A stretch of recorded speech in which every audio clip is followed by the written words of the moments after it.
Alhamdulillah, hadirin yang dirahmati Allah sekalian. Pada malam ini kita akan bincangkan satu topik yang berkaitan dengan seorang tentera seperti yang seorang tentera. Jadi seperti yang kita tahu, tentera bukan hanya tertumpu kepada darat sahaja atau lebih dikenali sebagai askar. Dalam negara kita terdapat juga tentera udara dan tentera laut. Tetapi pada malam ini kita akan berkongsi pengalaman berkaitan dengan tentera udara dan tentera darat. Jadi persoalannya di sini, kita akan kupaskan tentang pengalaman dan matlamat keduanya. Untuk itu jangan lupa untuk terus bersama kami hingga akhir program kerana kita juga akan menyediakan cabutan bertuah kepada mereka yang bertuah. Okey, baik. Sebelum kita memulakan forum pada hari ini, izinkan saya membaca sedikit latar belakang kejayaan panel-panel kita pada malam ini. Orang kata tak kenal maka tak cinta. Jadi saya memperkenalkan dahulu panel pertama kita iaitu Lieutenant Kolonel Besara Azwani Jami'an. Beliau berkelulusan Master in Management di Universiti Malaya. Beliau pernah berkhidmat bersama Angkatan Tentera Malaysia selama 22 tahun. Agak lama ya. Dan pernah memegang jawatan sebagai pegawai pemerintah Batalion Kedua Regimen Askar Melayu Diraja. Dan sekarang beliau sedang berkhidmat di UNIZA sebagai pengarah Jabatan Keselamatan dan Kesihatan Pekerjaan. Sungguh hebat ya panel kita pada malam ini. Jadi yang seterusnya saya memperkenalkan pula panel kedua kita iaitu Kapten Besara Hemrais bin Abdul Hamid. Beliau berkelulusan Diploma Aeronautical Engineering di Universiti Teknologi Malaysia dan Diploma in Fitness Nutrition di National Academy of Sport Medicine.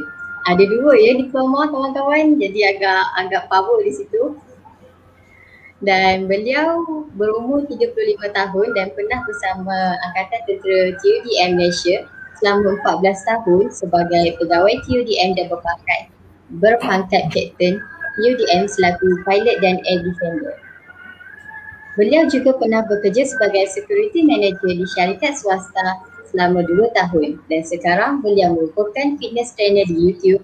Oleh itu kawan-kawan jangan lupa untuk singgah channel YouTube beliau. Jadi panel kedua kita apa kurang hebatnya, memang beruntung kita malam ni dapat bersama kedua-dua panel. Alhamdulillah. Okey baik, tanpa membuang masa dengan berbesar hati menjemput panel pertama Lieutenant Kolonel Besara Azwani Jami'an. Jadi adakah tuan bersedia?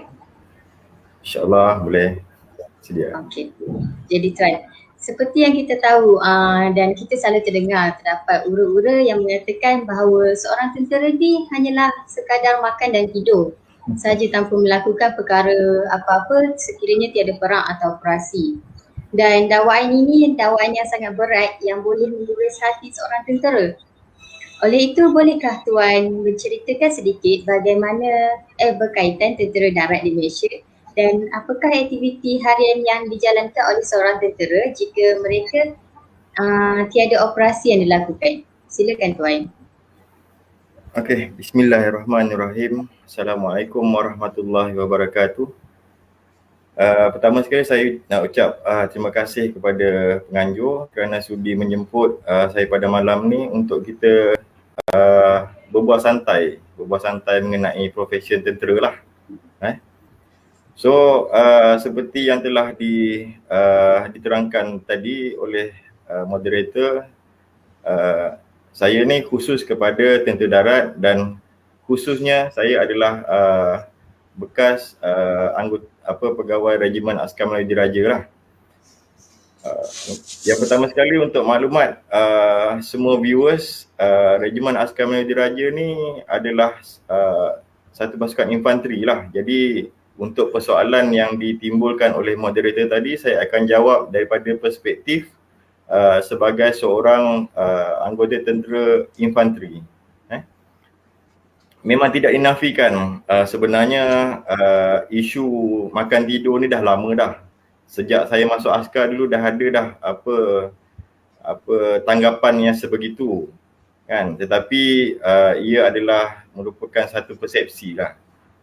Yang saya nampak di sini, mengapa persepsi itu lahir ataupun mengapa persepsi itu terjadi, sebab kebanyakan latihan-latihan yang anggota tentera laksanakan ni dia bersifat tertutup. Kita tak adalah buat latihan di padang bola, di padang bola majlis daerah Kemaman ke, tak ada. Kita buat latihan tu semuanya di dalam camp, di dalam tempat tertutup lah. So, dan yang keduanya, apabila kita buat latihan tu, kita tak adalah mengeluarkan surat kepada kerajaan negeri, kepada sekolah tu, sekolah ni, kita akan laksanakan latihan-latihan. So tu dua perkara lah yang saya ingat kenapa persepsi tu timbul. So untuk menjawab soalan tadi, sebenarnya tidak benar lah sangkaan dakwaan itu, sebab di dalam tentera ni kita memang ada jadual latihan, orang panggil kitaran latihan, yang diturunkan oleh kita punya pemimpin tertinggi dan turun ke division, turun ke brigade level dan seterusnya ke pasukan lah. So di dalam kitaran tu kita memang ada tiga. Yang pertama kita admin, yang administration iaitu pentadbiran, yang kedua latihan, dan yang ketiga operasi. Jadi ada tiga portion lah dalam tu. So apabila kita tak ada operasi tu, sebenarnya kita buat latihan. Saya menggunakan perkataan kita walaupun saya dah keluar saya dah bersara daripada Angkatan Tentera. So kita buat latihan, kita buat administration semua. Untuk yang secara santainya saya nak terangkan di sini adalah yang pertama sekali latihan lah, latihan. Yang kedua admin. Yang operasi tu saya tak boleh sentuh banyak sebab dia confidential lah. So apabila kami tidak melaksanakan tugas operasi, tapi dalam kitaran tu memang ada lah sebulan, 2 bulan, 3 bulan kena pergi operasi. Tetapi apabila kita berada di dalam camp, yang pertama kita buat latihan. Latihan ni untuk maklumat semua, latihan yang dilaksanakan ni termasuklah ujian individu, ujian berkumpulan dan ujian seterusnya. Dan benda tu semua kita rekodkan.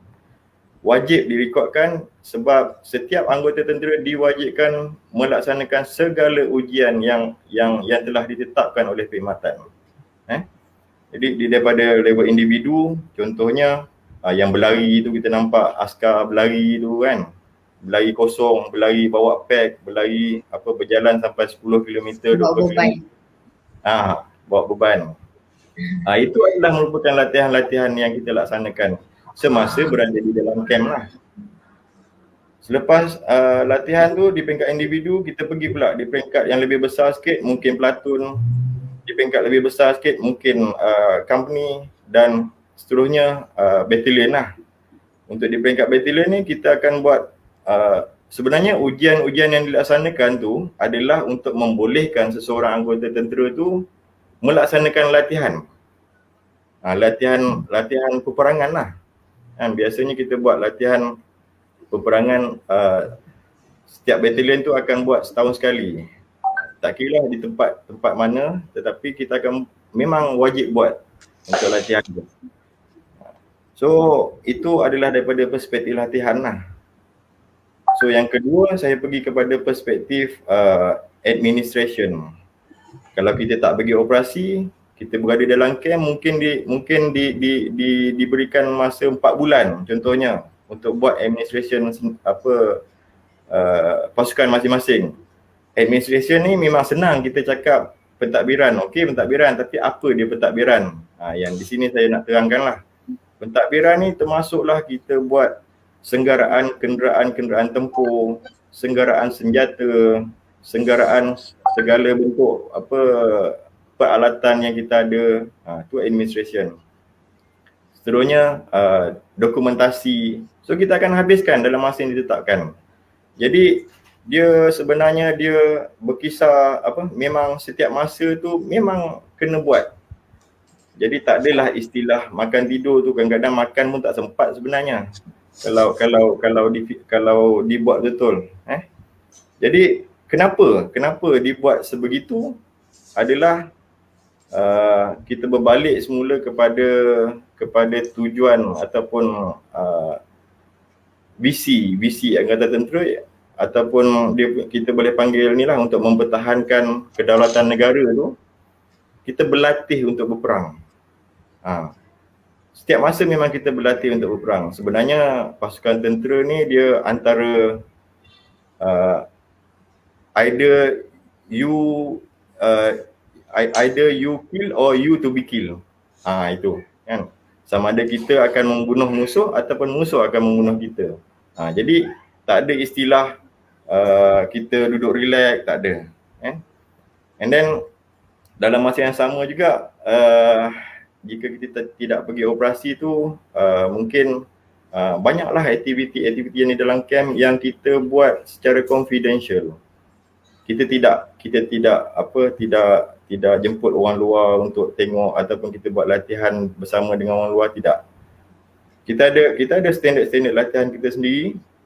So kita laksanakan dengan peralatan yang ada, dengan kemahiran yang ada, supaya sebenarnya kenapa dibuat setiap tahun tu, sebab manusia ni kan mudah lupa kan. Jadi kita asah. Jadi apabila berlaku peperangan yang sebenar, so kita dah tahu dah apa nak buat. Selain daripada itu juga, kita akan buat pemeriksaan kesihatan dan sebagainya lah. Itu wajib. Jadi keseluruhan benda yang kita buat tu memang ada rekod dia. Saya tak tahulah, saya rasa Air Force pun sama.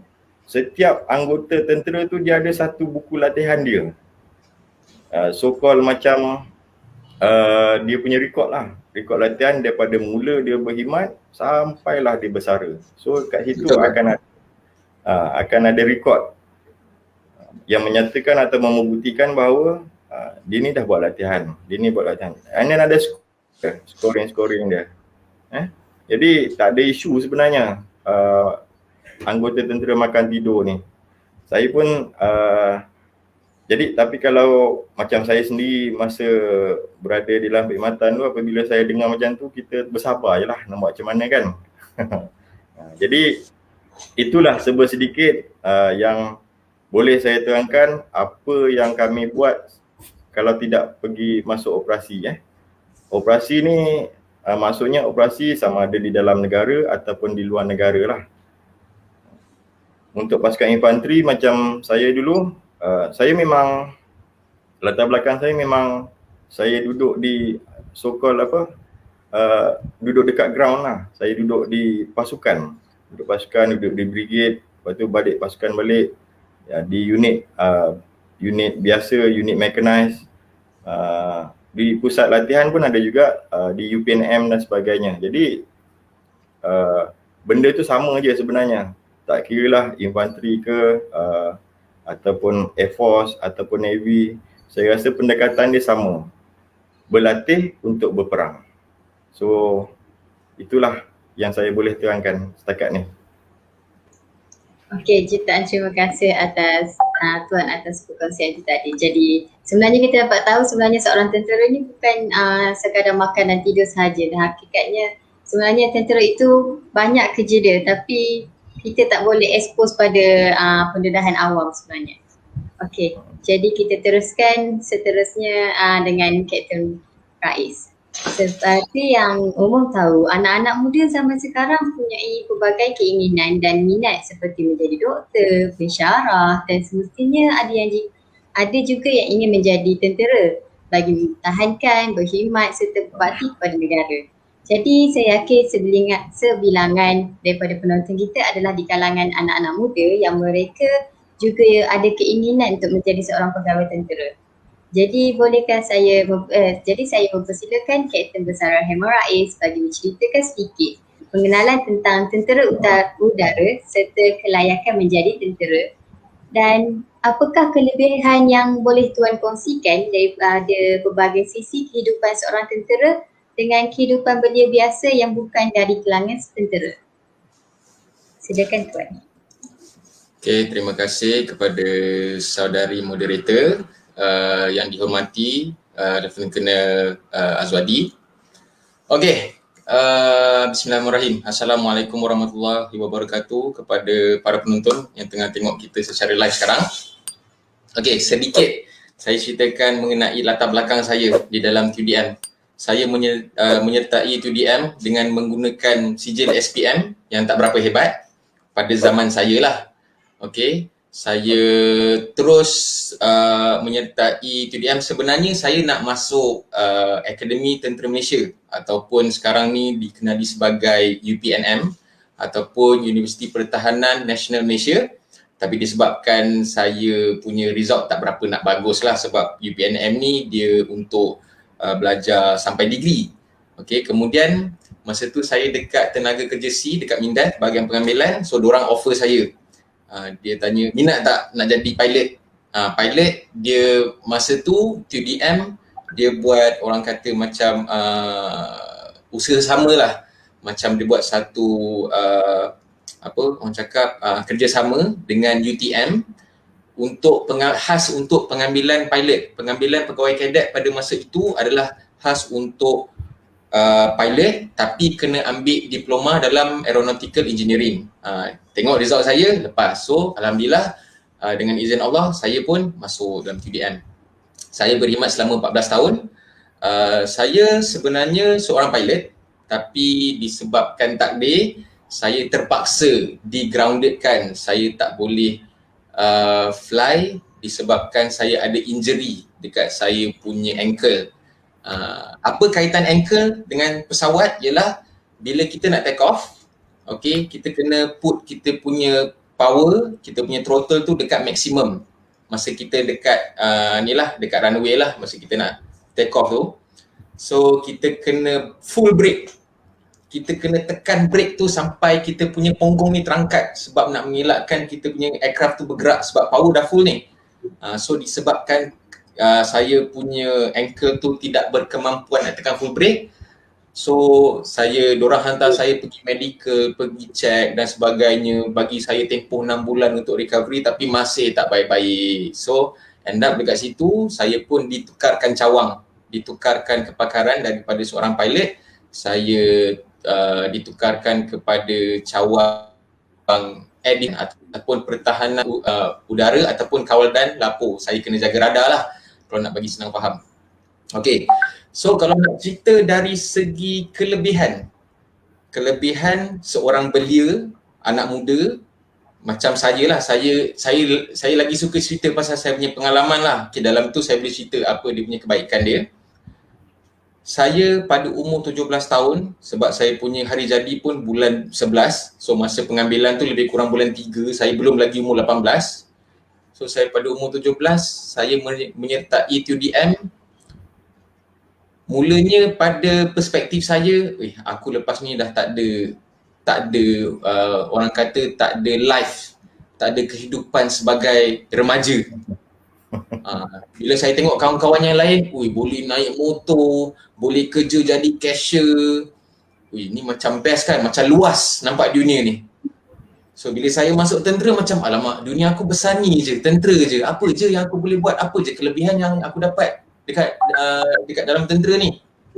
Okay. So apa yang saya buat adalah, saya ni jenis yang follow the flow. Saya ikut je.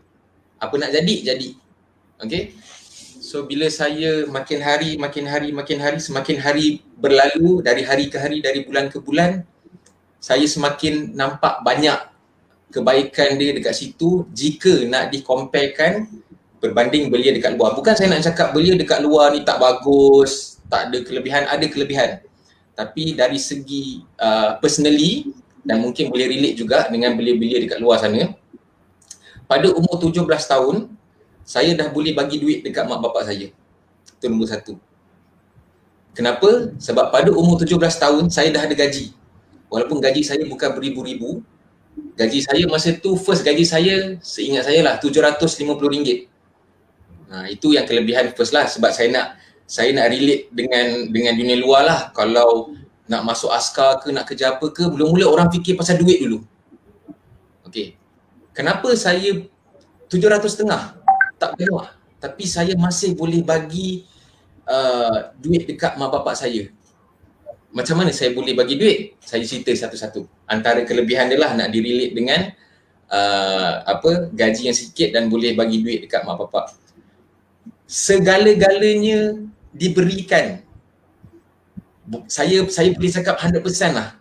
Okay. Saya dekat dalam tentera tu, walaupun sebaik sahaja saya masuk tentera, kalau nak dibandingkan dengan pelajar universiti atau yang tak kisahlah, yang belia awam lah, saya lebih kurang tak perlu keluar duit apa-apa. Sebab apa? Segala kemudahan dari segi pakaian, dari segi tempat tinggal, dari segi kebajikan, semuanya diberikan kepada saya walaupun saya tak kerja lagi. Saya baru sebagai pelatih. Okey, saya punya course, saya training selama 3 tahun.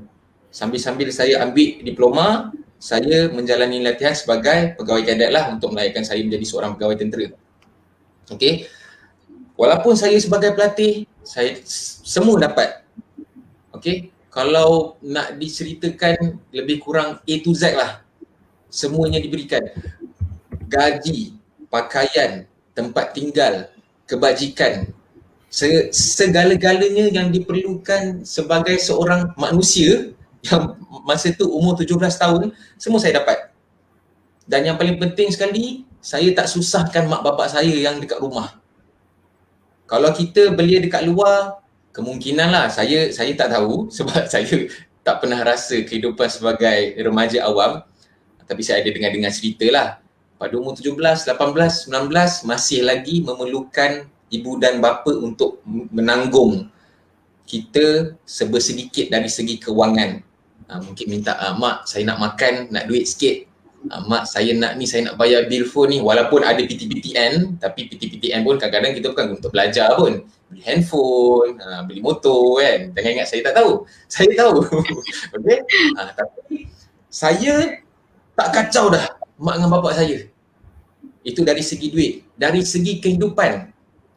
Kalau sebagai seorang belia, saya tak tahulah, ini saya lah. Saya rasa kalau saya sebagai seorang belia awam, saya rasa saya sangat terdedah kepada benda-benda yang tak sihat ni. Kegiatan rempit, kegiatan dadah, berpelesiran apa semua ni. Saya terdedah. Mungkin kalau saya bukan askar, mungkin saya jadi mak rempit. Okay. Tapi disebabkan saya masuk dalam tentera, memang kehidupan saya dikawal. Tapi kalau nak difikir-fikir balik, masa tu ya saya mempertikad, alamak, kenapa aku kena kongkong Tapi benefit dia dekat situ, saya orang kata saya dikawal atas niat dan tujuan yang baik. Orang ajar saya dari segi agama contohnya. Kita orang setiap masa kena solat berjemaah. Saya daripada sekolah, saya tak lancar sangat baca Quran. Saya dapat ilmu Al-Quran. Ada je daripada kau kagat buat kelas mengaji.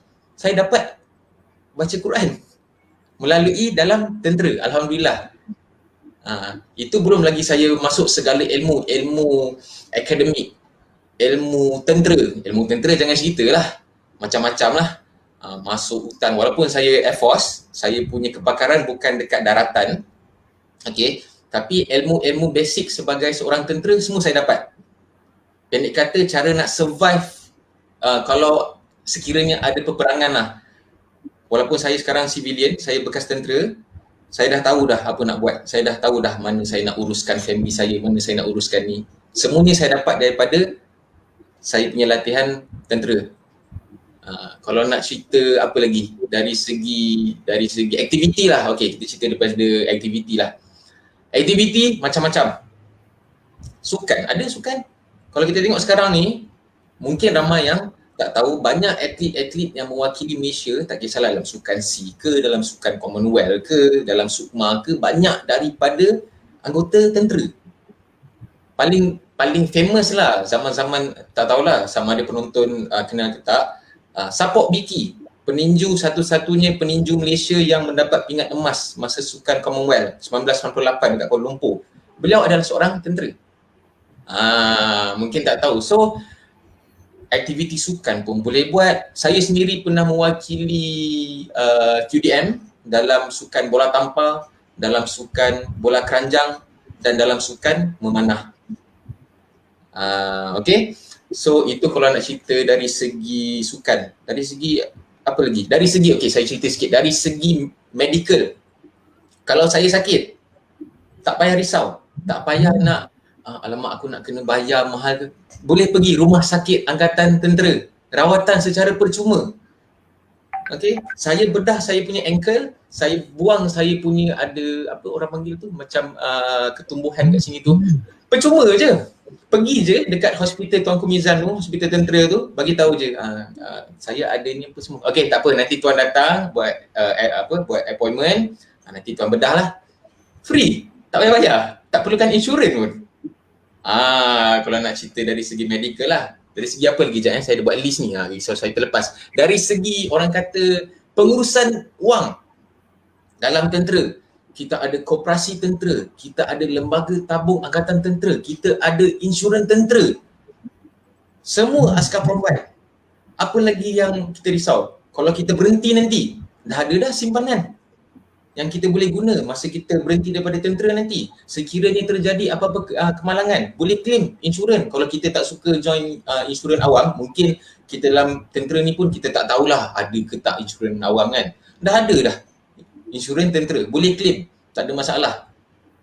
Dari segi koperasi tentera nak menyimpan, kalau nak diikutkan lembaga tabung angkatan tentera dan koperasi tentera, dia punya dividen setiap tahun antara yang terbanyak berbanding dengan simpanan-simpanan yang lain. Dan kena ingat gaji kita tak kacau tau. Okey, gaji kita tak kacau. Lepas tu apa lagi kebajikan keluarga, baik yang bujang, baik yang dah berkahwin. Kalau yang bujang ni maybe dia tak berapa nak nampak sangat lah sebab hidup bujang, tapi masih lagi boleh tinggal dekat dalam kamp tentera. Kita ada bilik, contohlah sebagai pegawai, bilik seorang satu, boleh pasang aircon, boleh pasang astro. Minta maaf tuan kalau saya jujur sikit dalam ni. Okay? Boleh. Bilik saya masa dekat TUDM Kuala Lumpur, okay, sekarang dah tutup kan. Saya tinggal kat situ selama lebih kurang 5 ke 6 tahun. Bilik bujang lah orang panggil. Saya ada astro, saya ada internet. Macam-macam lah bilik saya tu lah, sebab kita nak duduk dekat situ, saya tak payah bayar bil api.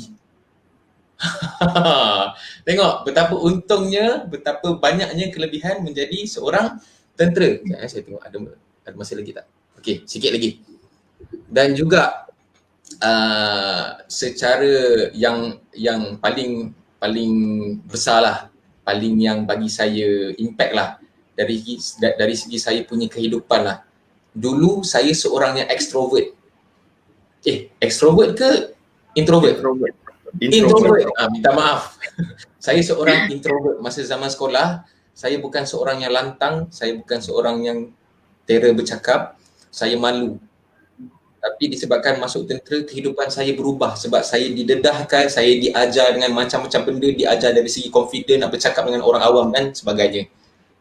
Dan Alhamdulillah, maybe yang penonton pun tahulah, saya sekarang ada channel YouTube, saya boleh bagi macam-macam pengalaman, saya boleh share macam-macam ilmu. Dengan hanya perlu saya bercakap, kiranya saya dah boleh berhadapan dengan orang lah. So kesimpulannya sekarang ni, dari segi keseluruhannya, kelebihan kalau nak dibandingkan dengan belia awam, bagi saya lah secara personal, memang sangat-sangat banyak.